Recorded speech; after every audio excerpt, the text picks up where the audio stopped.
Hello friends, once again welcome to our YouTube channel. In last 3 lectures we have discussed some important definitions and some important content of the circle.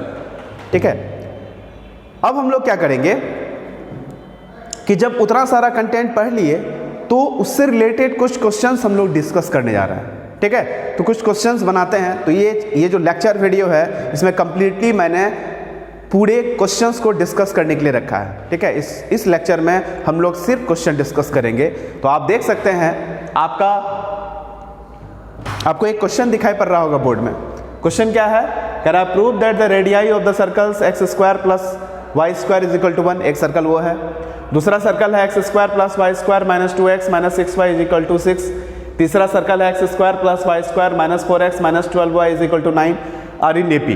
मतलब इन तीनों circles का radii जो होगा वो आपका AP में होगा, मतलब अर्थमेटिक प्रोग्रेशन में होगा. तो एपी तो खैर बात का चीज़ है. सबसे पहले हम क्या करेंगे कि तीनों सर्कल का रेडियस फाइंड आउट करेंगे. ठीक है, उसके बाद एपी का अर्थमेटिक प्रोग्रेशन होने का जो कॉन्सेप्ट है देखेंगे कि उसको फुलफिल कर रहा है कि नहीं कर रहा है. अगर वो उसको फुलफिल कर रहा है मीन्स एपी में होगा. ठीक है, तो इसको लिखेंगे सॉल्यूशन. सबसे पहले गिवन सर्कल्स, जो भी सर्कल्स दिया हुआ है उसको आप लिख लीजिए. पहला वाला सर्कल है x square plus y square is equal to 1. तो ऑब्वियसली इसका जो रेडियस होगा, रेडियस वो होगा 1, जो कि हम r1 मान लेते हैं. ठीक है, ये हम मान सकते हैं. चलिए दूसरा वाला सर्कल हो गया. दूसरा वाला सर्कल है x square plus y square minus 2x minus 6y minus 6 is equal to 0.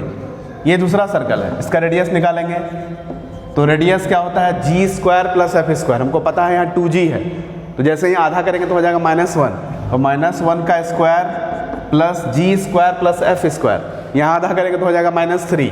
तो यहाँ हो जाएगा -3 का स्क्वायर माइनस c मतलब +6 का स्क्वायर रूट. तो अल्टीमेटली कितना हो जाएगा? तो 1 + 9 + 6 तो ये हो जाएगा 16, और 16 का स्क्वायर रूट कितना होता है? 4, जो कि मेरा है R2. ये हम R2 बस बोल सकते हैं इसको. उसी तरह से तीसरा इक्वेशन लीजिए x square plus y square minus 4x minus 12y minus 9 is equal 0.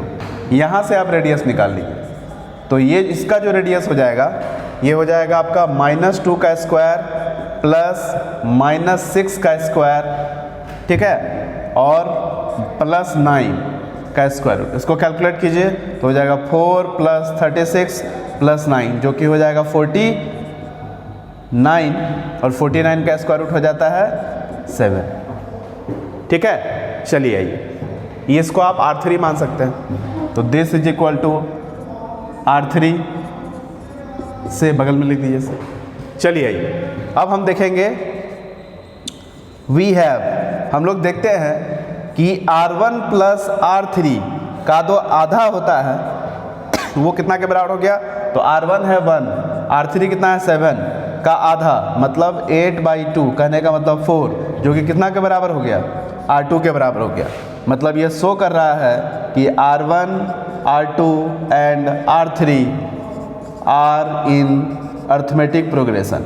अगर ABC अर्थमेटिक प्रोग्रेशन में होता है तो B is equal to A + C/2 हो जाता है. या फिर ये भी कह सकते हैं कि अगर ABC अर्थमेटिक प्रोग्रेशन में है तो 2B is equal to A + C हो जाता है. अगर इस कॉन्सेप्ट को फुलफिल कर रहा है मतलब अर्थमेटिक प्रोग्रेशन में होगा. तो आप यहाँ देख सकते हैं कि ये उस कंडीशन को फुलफिल कर रहा है, मीन्स अर्थमेटिक प्रोग्रेशन में है आपका. ठीक है, तो ये सवाल बहुत ईजी था. सिर्फ यहाँ पर आपको रेडियस फाइंड आउट करना है, उसके बाद अर्थमेटिक प्रोग्रेशन का जो कॉन्सेप्ट है उसको लगाना है, तो आपको आंसर दिखाई पड़ेगा. चलिए कुछ और क्वेश्चंस देखते हैं.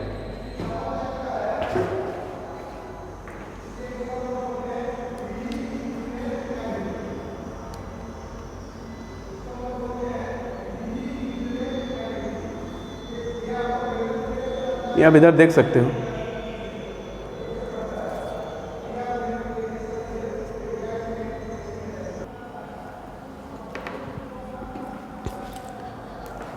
हेलो फ्रेंड्स, एक नया क्वेश्चन आपके बोर्ड पे दिख रहा है. Can I find the equation of circle concentric with the circle x square plus y square -8x + 6y - 5 = 0 and passes through the point -2, -7। कहने का मतलब हुआ कि आपसे एक सर्किल का इक्वेशन पूछ रहा है जो ऑलरेडी किसी न किसी एक सर्कल के साथ कॉन्सेंट्रिक है और वो कहीं किसी एक पार्टिकुलर पॉइंट से पूछ रहा है। हमेशा याद रखना, सर्किल का इक्वेशन निकालना है मीन्स आपको सेंटर रेडियस चाहिए।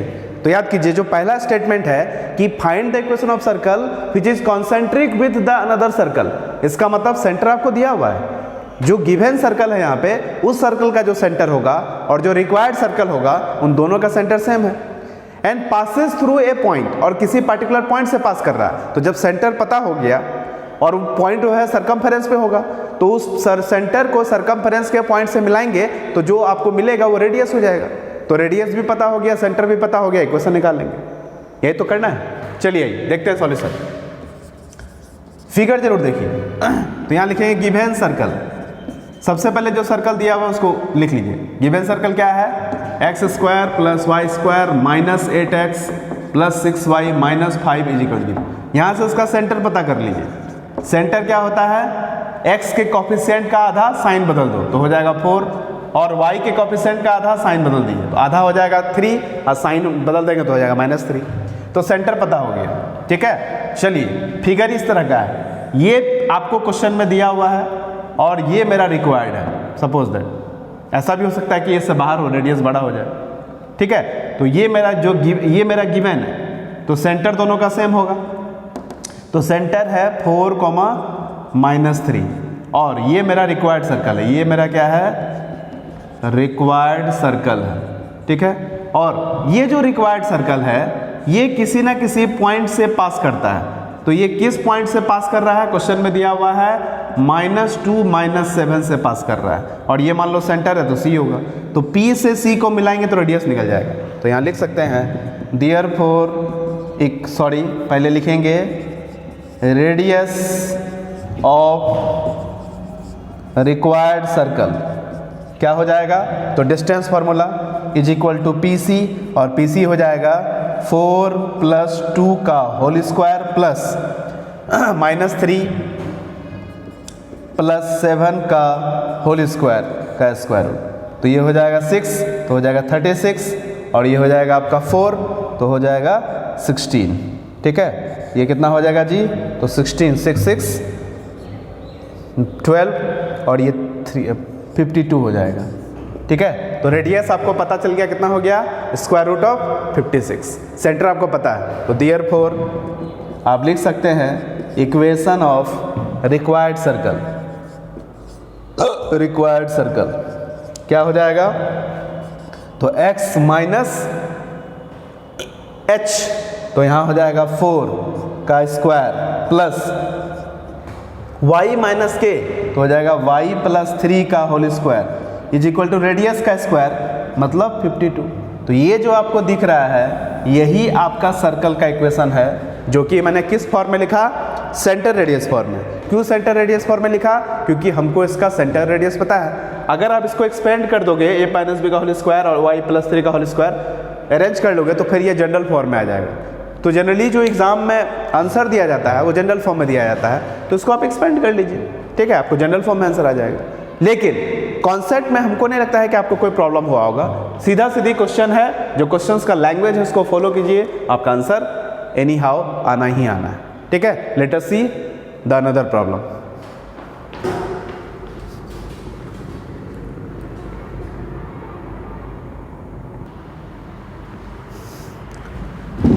हेलो फ्रेंड्स, एक बहुत ही इंटरेस्टिंग क्वेश्चन है जो आपको दिख रहा होगा।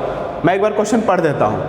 कह रहा है सर्कल है रेडियस 3 यूनिट। एक सर्कल है जिसका रेडियस 3 यूनिट है and its centre lies on the line, और उसका जो सेंटर है वो किसी लाइन पे लाई कर रहा है। उस लाइन का इक्वेशन दिया हुआ है y = x - 1। कह रहा find the equation of the circle if it passes through 7,3। तो कहता है उस सर्कल का इक्वेशन निकालिए अगर वो कहाँ से पास कर रहा है? 7,3 से पास कर रहा है। अब बताइए, डायरेक्टली अगर हम इस क्वेश्चन के लैंग्वेज को पढ़ते हैं तो ना ही इसका सेंटर पता है ना ही इसका रेडियस पता है। तो मेरा मेन जो मोटिव होना चाहिए वो है to find its centre and radius. If we get its centre and radius we can easily write the equation of the required circle. लेकिन क्वेश्चन के लैंग्वेज को पढ़ते हुए पहले फिगर ट्रेस करना चाहिए, ठीक है। तो यहां लिखेंगे सॉल्यूशन, ठीक है। ए यहां एक फिगर बना दिए, ये सर्किल का इक्वेशन आपको चाहिए, ठीक है। ये एक ऐसा सर्कल है जिसका सेंटर किसी लाइन पे लाई करता है। इसका सेंटर किस लाइन पे लाई कर रहा है? y = x-1 लाइन पे लाई कर रहा है। और ये जो सर्कल है ये किसी एक पार्टिकुलर पॉइंट से पास कर रहा है, मान लो P पॉइंट है, इसका कोऑर्डिनेट 7,3 दिया हुआ है, ठीक है। चलिए आइए, अब इस क्वेश्चन के बारे में इंफॉर्मेशन दिया है कि इसका जो रेडियस है वो आपका 3 यूनिट है। इसका मतलब इसके सेंटर से इस P पॉइंट को मिलाएंगे तो जो रेडियस है वो क्वेश्चन में दिया हुआ है 3 यूनिट। सॉरी, इस क्वेश्चन में रेडियस दिया हुआ था, ठीक है, मैंने थोड़ा सा ध्यान नहीं दिया। इस क्वेश्चन में रेडियस दिया हुआ है, तो आप ही बताइए जब रेडियस दिया हुआ है तो वर्कआउट सिर्फ किसके लिए करना है? तो वर्कआउट सिर्फ इसके सेंटर के लिए करना है। आप बताइए, इसका सेंटर नहीं पता है, लेकिन इतना जरूर पता है कि इसका सेंटर किसी एक लाइन में लाई करता है। तो हम चाहें तो सेंटर को h, k भी मान सकते हैं। लेकिन यहाँ एक ट्रिक है, मैं आपको बता देता हूँ। जितना मैंने आपको पहले भी कहा था कि जितना मिनिमम अननोन पैरामीटर आप मान सकते हैं वो आपके लिए ज़्यादा बेनिफिट है, क्योंकि हमको पता है कि जितना ज़्यादा अननोन रहेगा उतना ज़्यादा इक्वेशन आपको उस अननोन्स के टर्म में फाइंड आउट करना पड़ेगा। इसलिए कोशिश कीजिएगा कि अननोन जितना कम से कम हो सके।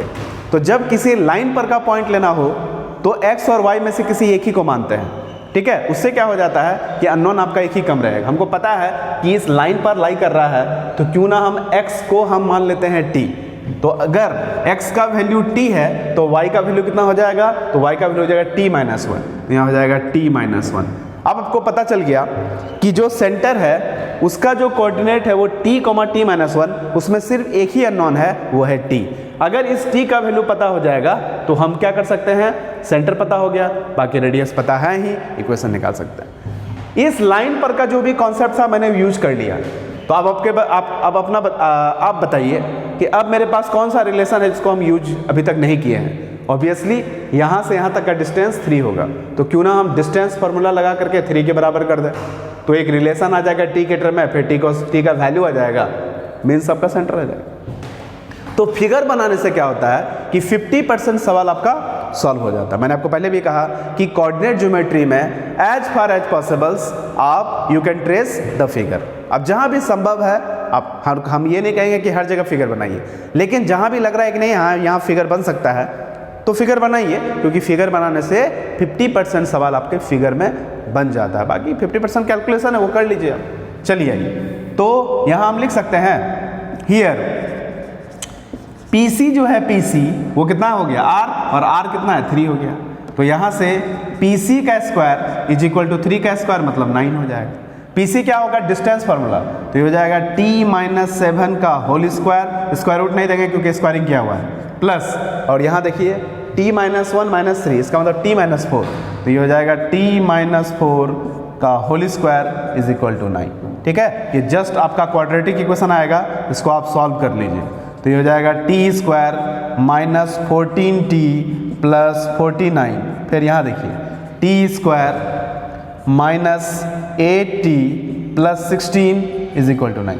तो यहाँ हम लिख सकते हैं 2t का स्क्वायर माइनस ये और ये एक साथ हो जाएगा, तो 22t, और ये 49 में 9 माइनस हुआ तो 40, ये 56, तो हो जाएगा प्लस 56 = 0।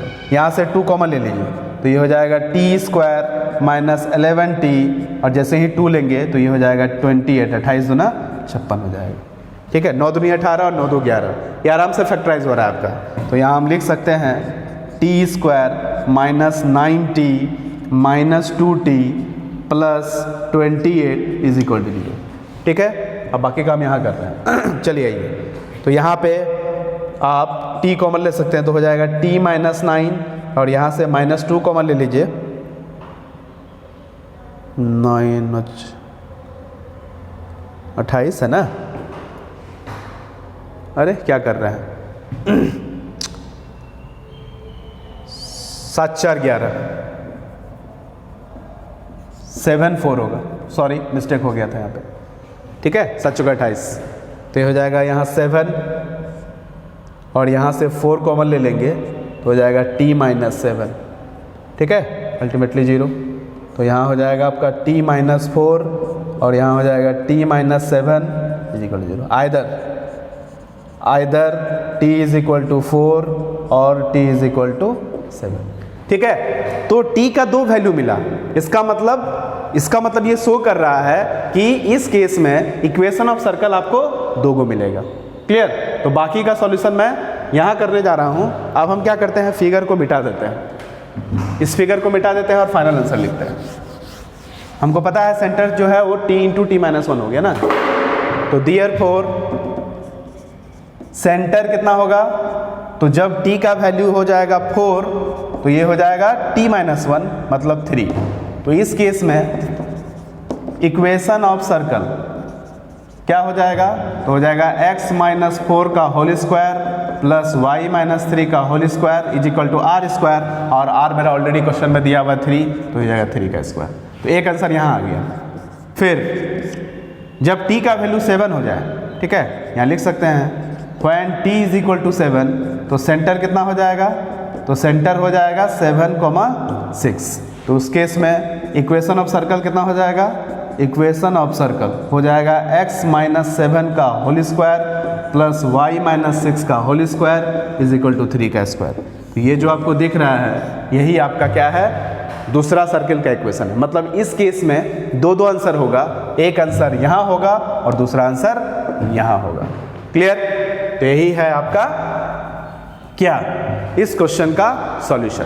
तो आप देख सकते हैं अभी जो भी क्वेश्चन आपके सामने बना रहे हैं, क्वेश्चन में कोई दम नहीं है, बस उसके लैंग्वेज को पढ़िए, फिगर ट्रेस करना है फिगर ट्रेस कीजिए और उसको फॉलो करते जाइए, जो डिमांड है उसको फाइंड आउट कीजिए, आप फाइनल सॉल्यूशन तक इजी वे में पहुंचेंगे।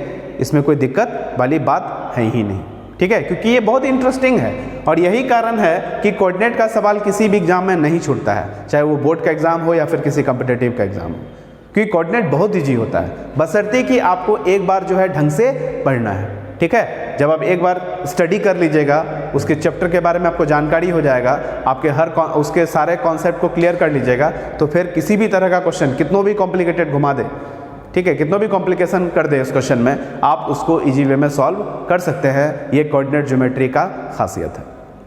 ठीक है, चलिए कुछ और क्वेश्चंस देखते हैं हम लोग।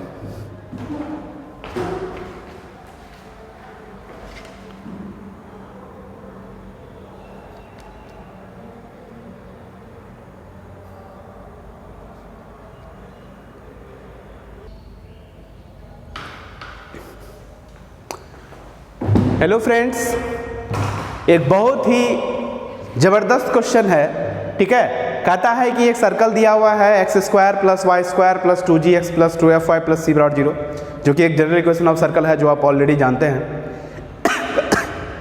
सॉरी, कहता है इसके भीतर में एक इक्विलैटरल ट्रायंगल को इंस्क्राइब कीजिए और बताइए कि इस इक्विलैटरल ट्रायंगल का एरिया क्या होगा। फाइंड द एरिया, ये ना पूछ रहा है, find the area of the equilateral triangle inscribed in the circle this. मतलब सीधा सीधी क्वेश्चन है, कोई घुमा फिरा के बात नहीं कर रहा है आपसे।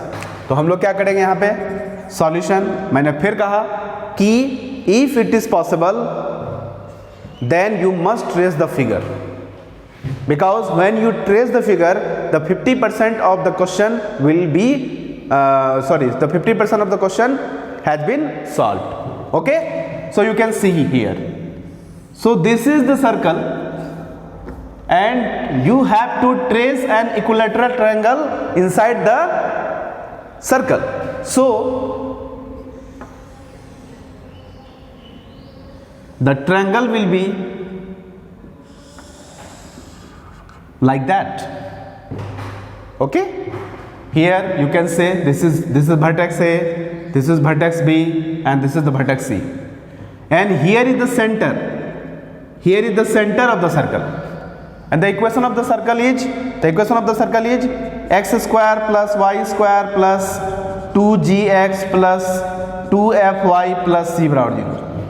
Therefore इसका जो सेंटर होगा वो आपका -g - f होगा। इतना हमको अच्छी तरह से पता है। क्योंकि ये इक्विलैटरल ट्रायंगल का सेंटर है, सॉरी क्योंकि ये सेंटर सर्किल का है, तो सर्किल से अगर हम उसके वर्टेक्स को मिलाएंगे हर जगह से, तो आपको क्या मिलेगा, ये आपका रेडियस हो जाएगा, ये रेडियस के बराबर हो जाएगा। ठीक है, तो यहाँ हम लिख सकते हैं therefore OA is equal to OB is equal to OC is equal to R, जो कि कितना है, square root of G square plus F square minus C, ये हम लिख सकते हैं। चलिए, इक्विलैटरल ट्रायंगल का जो एंगल होता है, हर एंगल का वैल्यू कितना होता है, इक्विलैटरल ट्रायंगल का हर एंगल का जो वैल्यू होता है वो 60 डिग्री होता है आपका।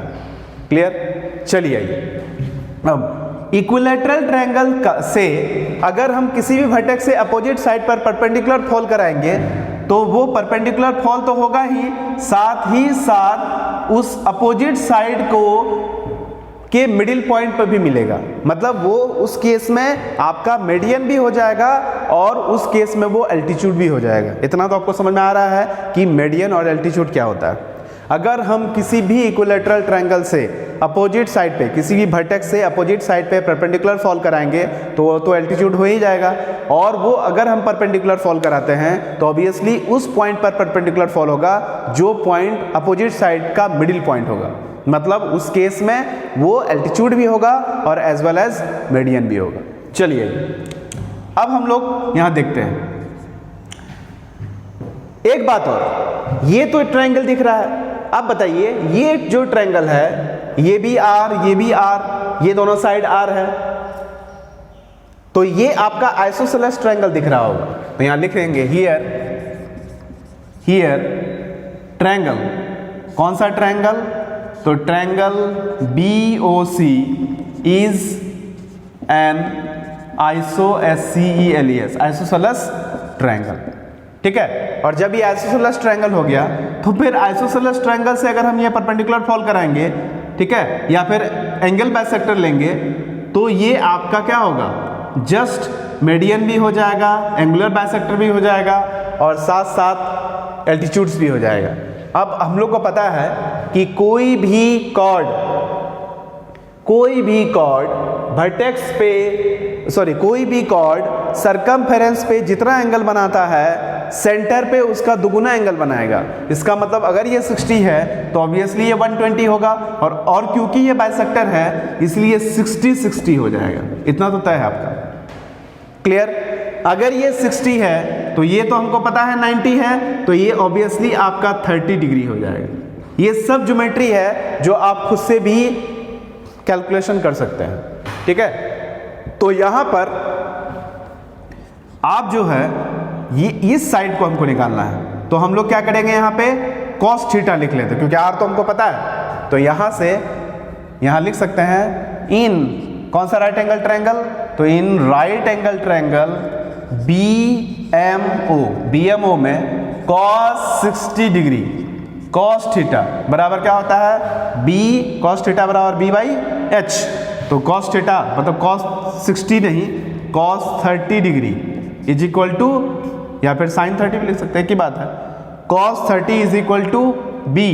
तो B के जगह में यहाँ हो जाएगा BM और H के जगह में हो जाएगा OB। ठीक है, तो BM ही निकालना है और OB तो आपका R है, तो यहाँ से BM निकालेंगे।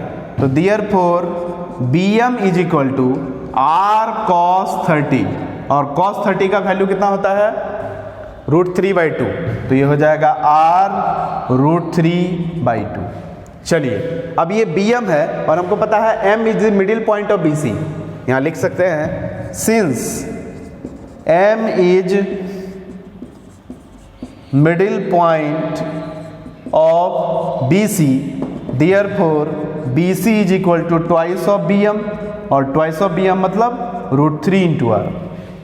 अब बताइए ये BC क्या हो गया, इक्विलैटरल ट्रायंगल का एक साइड हो गया, और हमको पता है कि जब इक्विलैटरल ट्रायंगल का एक साइड पता होता है तो उसका हम एरिया निकाल सकते हैं। तो देयरफॉर यहाँ हम लिख सकते हैं एरिया ऑफ इक्विलैटरल ट्रायंगल कितना होता है जी, तो √3/4 साइड का स्क्वायर, √3/4 साइड का स्क्वायर।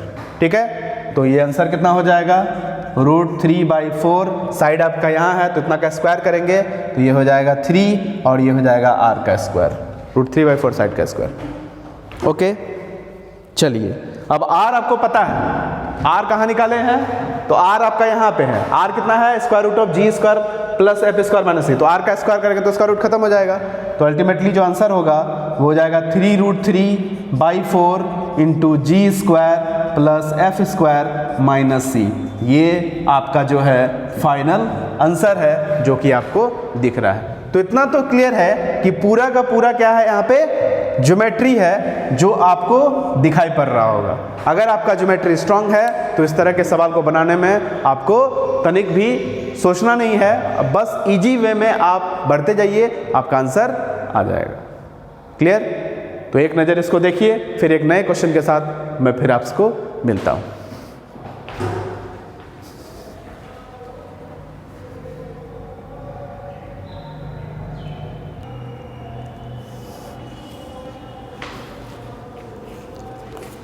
हेलो फ्रेंड्स, ठीक है, अगर मैं कुछ और क्वेश्चन करूं तो ये लेक्चर थोड़ा लंबा हो जाएगा। ठीक है, मैं नहीं चाह रहा हूं कि वीडियो लेक्चर्स को बहुत ज़्यादा लंबा करूं, क्योंकि यूट्यूब वगैरह में वीडियो लेक्चर बहुत ज़्यादा लंबा हो जाता है तो देखने में आपको असुविधा होती है। ठीक है, आपको अच्छा नहीं लगेगा, शॉर्ट वीडियो ही रहने देते हैं। तो इस लेक्चर को मैं यहीं क्लोज करता हूँ और कुछ नए इंटरेस्टिंग प्रॉब्लम्स के साथ फिर मैं आपको एक अगले वीडियो लेक्चर में मिलता हूँ। तब तक के लिए bye bye, see you and happy learning.